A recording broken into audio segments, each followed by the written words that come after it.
नमस्कार. आज आपण पाहणार आहोत वर्बला एस किंवा ईएस प्रत्यय लावण्याचे नियम. म्हणजे वर्बला एस किंवा ईएस प्रत्यय कधी कधी लावता येतो, त्याचे काही नियम आहेत. तर वर्बचं जर शेवटचा अक्षर S, S H, C H, X, Z आणि ओ अशी जर वर्बच्या शेवटी अक्षर असतील तर तिथे ईएस हा प्रत्यय येतो. उदाहरणार्थ टीच, टीचेस, TEA, CH, CH इथे आलेलं आहे, टीचेस झालेलं आहे.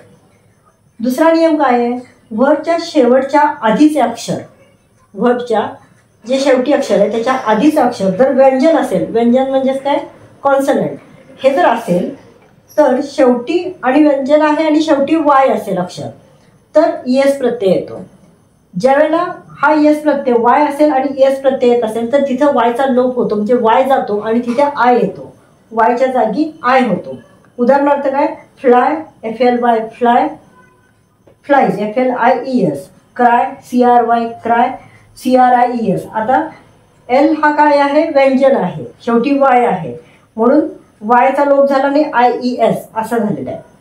CRY मध्ये वाय शेवटी आहे, आर हा व्यंजन आहे म्हणून CRIES असं क्राईज झालेलं आहे.